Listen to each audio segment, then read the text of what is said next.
the danger is that, we're only 6 months into the Trump administration, and things could seriously go to hell, right? Especially economically, if he follows through on some of these tariff threats.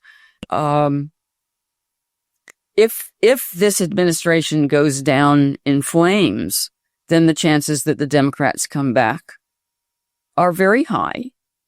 And they have not reformed at all. No. Look at, I know you wanted to talk about it, New York, which is where I am right now. Look at whom the Democrats are nominating for mayor of New York. It's the biggest city and most important city in the United States. And he is an unabashed, self-declared socialist whose policies are lunatic. And he supports the whole raft, start to finish, including the trans lunacy. I mean, he's 100% woke, 110% woke. And this is not a good sign. So, and the chances are, because the independent opposition is so far not unifying. Eric Adams, the current moderately disgraced mayor of New York, and Cuomo, who's also not so moderately disgraced former governor of New York, and they're rubbish candidates. And then on top of it, they seem determined to run against each other and divide the opposition. And then Mamdani just walks right into office. And this is not a good idea for this city. It's already suffered some serious losses of especially wealthy people during and after COVID. It's got the highest state and local taxes in the nation. And Mamdani just wants to make them even worse. The only thing that makes me more optimistic on the local front is that there's a system there's a relationship between New York City and New York State, which I've never understood. I don't think it's like any other metropolitan and state relationship in the country, but city law is partially controlled by state law. And I think this regards taxes. So Mamdani cannot by himself raise taxes on the so-called rich nearly as high as he wants to. He has to get the approval of the governor. And I don't think that's going to be forthcoming. So he will be constrained. But in the larger national context, and that's what's really important, this is an unreformed Democratic Party. And there have been, people celebrating his nomination all over the country. Oh, great. Oh, great.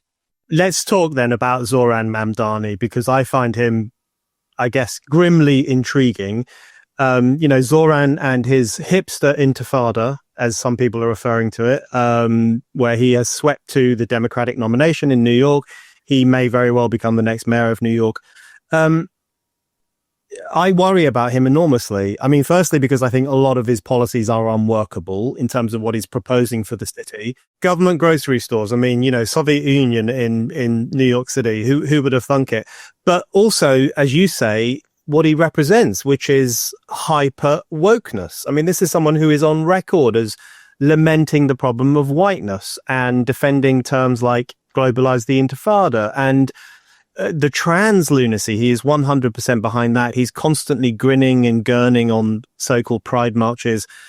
How worried should New Yorkers be? And do you think this represents possibly the start of a kind of, I guess, an elite reaction against Trumpism, when you have these kind of supposedly radical new candidates who actually might represent a kind of counter-revolution of sorts, where they seek to install the old ideas against this kind of populist trend that we're seeing? How worried should we be about the Mamdani phenomenon more broadly? Well, it is worrying. The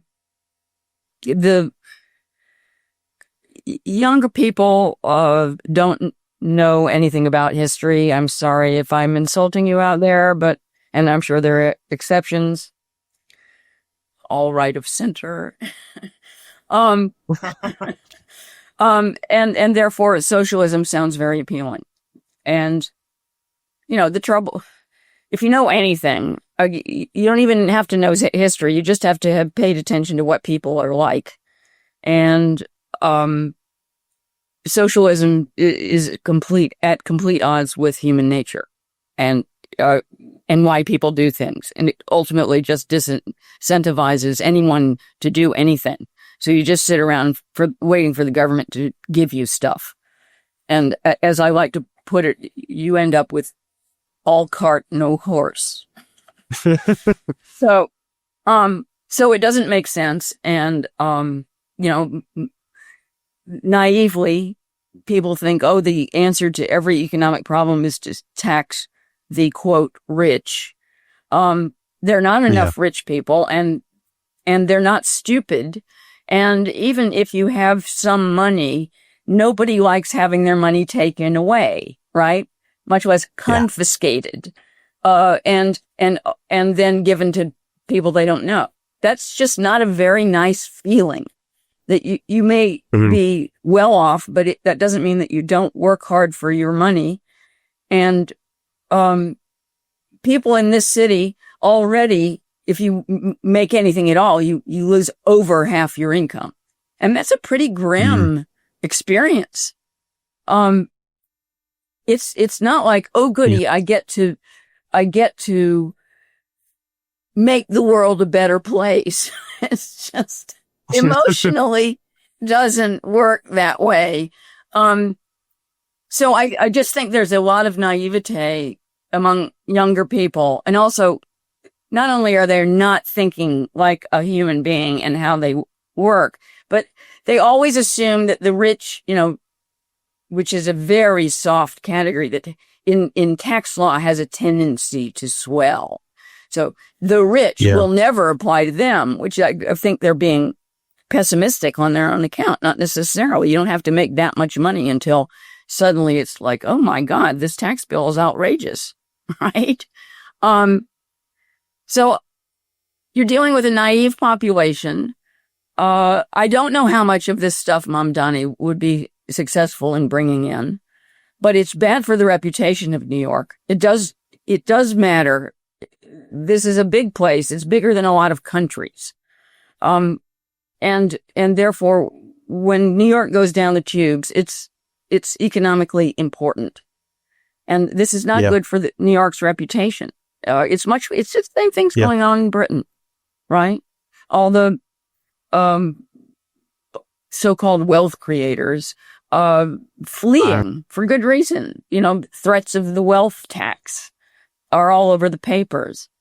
If you have assets, you don't read those articles lightly. So you would be a fool to do so. There are people with assets in New York who are now doubtless considering whether they want to stay here. So who do you think people like Mamdani represent? So on the one hand, as you say, they kind of piss off the rich, the entrepreneurial, the business-minded, who will just think, I'll go somewhere else. They also don't particularly serve the working class. And as we know from the history of wokeness, they often look down their noses at working class people who they see as xenophobic and stupid and, the stooges of demagoguery and all the rest of it.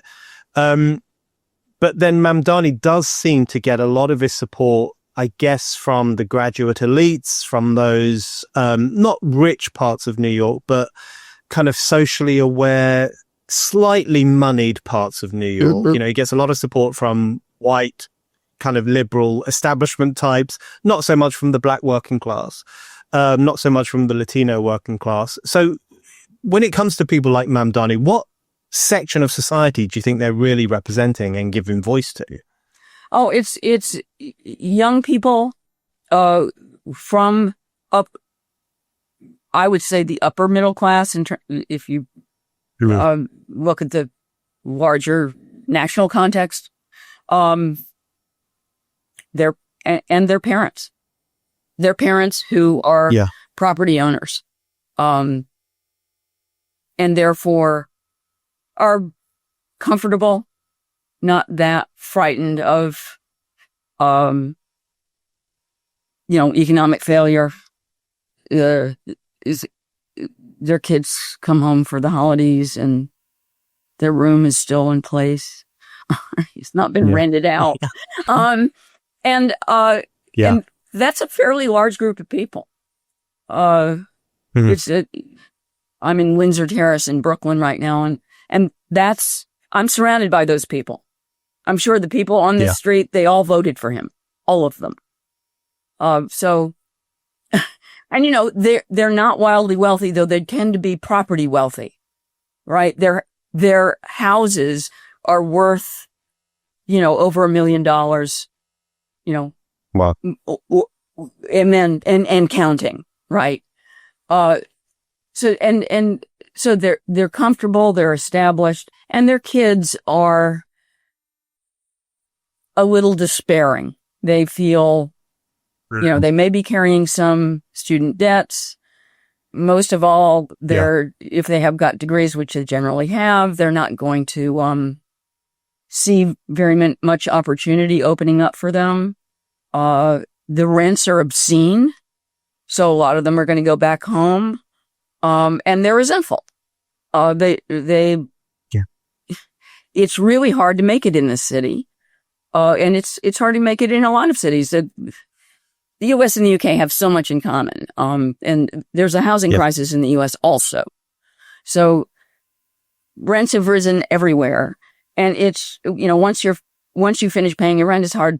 There's not much left, and I don't blame young people for being resentful. I mean, it's really hard to figure out how to make it, and as you get older, you stay resentful if you have to continue to room with 3 other people instead of forming your own family.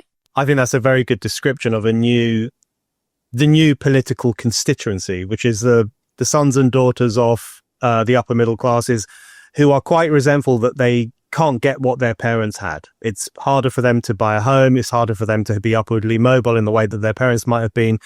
And I think that's an important layer in political life in the UK and clearly in New York City.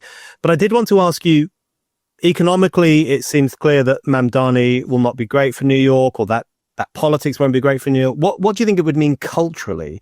Because when I go to New York, which I love to do, it's quite a conflictual place, because on the one hand, it's quite woke.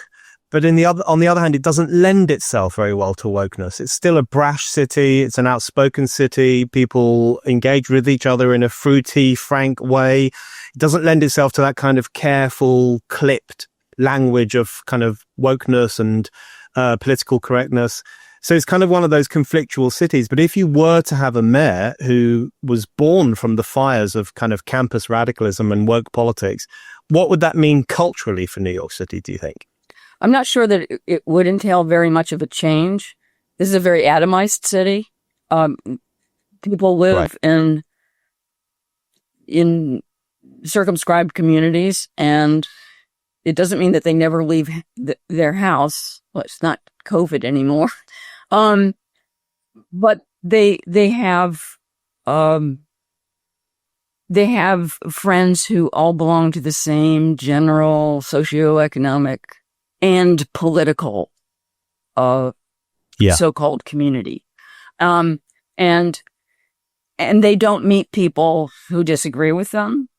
By and large, if white New Yorkers know any black New Yorkers, which they often don't, if they talk a good line, but they often don't have black friends any more than the black New Yorkers necessarily have white friends. I mean, that's just, I'm sorry, but it's a very segregated city. That's not going to change. I mean, there will be a change at the top. Right now, we've got a black mayor who's a former policeman, and he's cronyistic. Okay, he says jobs for the boys, and the boys and girls all happen to be black. It's a way of governing. I'm not too keen on it. But then most politicians work that way, one way or another, however obvious it is. they have a group of people, however you would identify them, whom they bring in. And it's all a kind of jobs for the boys. So there will be a big textural change at the top.